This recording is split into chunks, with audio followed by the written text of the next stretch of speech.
We've got a lot of injury updates for you right now on Fantasy Football Today in 5. Merry Christmas, everybody, and good luck to you in Week 16. Adam Azer and Jamie Eisenberg here. Let's give you the latest news. Let's start with a wide receiver that we had some excitement for, picking up off the waiver wire, throwing in our lineup. It's Gabriel Davis. He is out, but Emmanuel Sanders is going to play, Jamie, at New England on Sunday. What do you make of this for the Bills passing game? I think Sanders is a number 3 receiver. Remember, Cole Beasley's also out. So, they're down 2 of their guys that they've been relying on, that Josh Allen's been relying on.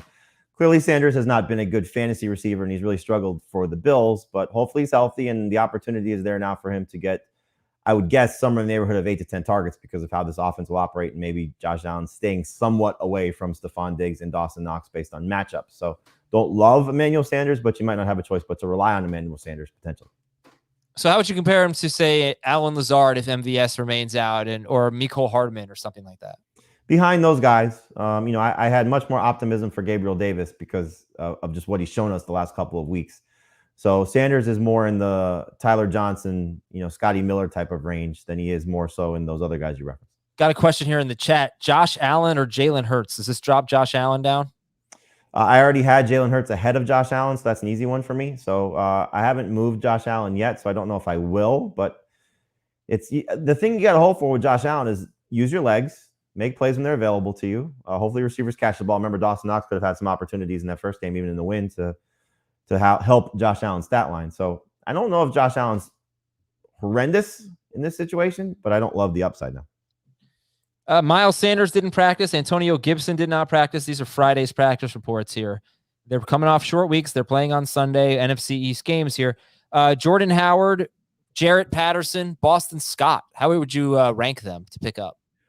Howard is the easy one. Pick him up and start him potentially. I might lean Scott over Patterson, to be honest with you, just because that the Eagles are going to run the ball. That there's probably in the neighborhood of 10 to 15 carries available to Boston Scott. He's got the track record against the Giants. I don't think you want to bank on that, but it's just, something fun. So the carries could be the same. The work in the passing game could be the same. I just don't want to trust really anybody for the Washington football team if I don't have to, given the time of the game, since it's Sunday night, and the Cowboys defense is still really good. Do you want to trust any Bears with Nick Foles starting for the Chicago Bears? That's the news there. Fields and Dalton are out. Yeah, I think you kind of just rely on David Montgomery, maybe drop him down a few spots, but still a guy you're going to start, at least as a number 2 running back. And I don't think, this necessarily should make you run away from Cole Kmet, because think about Nick Foles' history. When he was in Philadelphia, it was a lot of Dallas Goedert and Zach Ertz and Dallas Goedert. And Cole Kmet, I think, is going to have an opportunity to get targets. Allen Robinson's still on the COVID list as of Friday afternoon. So, I think Darnell Mooney and Kmet are going to get as many targets they can handle, but Mooney's got a tougher matchup. So, number 3 receiver at best for him. No Tyron Smith this week. He's just been ruled out for Dallas against Washington. Does that change anything for you regarding Ezekiel Elliott and Tony Pollard? I really wasn't banking on him playing. So, I think Zeke is still a middle to back end number 2 running back, and Pollard's a high end flex. And Tyler Huntley is expected to start. So that's not a surprise. We've been preparing for that all week. So with that said, why don't I read a few of our questions from our chat here? Would you hold out from Jeff? Would you hold out until Sunday to flex Brandon Cooks or start Pittman on Saturday? I could start St. Brown if Cooks is out on Sunday.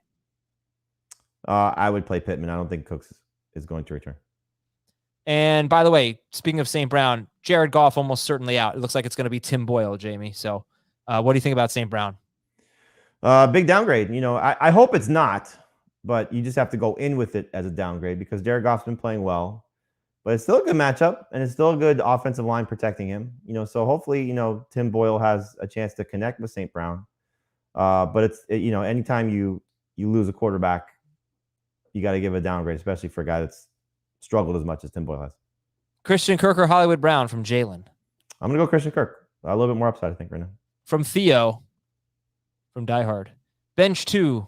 Wasn't Theo one of the guys, one of the henchmen? Theo was the computer guy. The computer guy. Kamara, Madison, James Robinson, Montgomery, and Ronald Jones. You have to bench 2 of them in full PPR. I'm benching David Montgomery, and I'm benching Ronald Jones. Oh, I thought you were going to bench Kamara. No, I have Kamara 1 spot ahead of Rojo. Okay. And the quarterback is toast. Okay. Well done. All right, everybody. Enjoy your Christmas. Thanks so much for watching and listening.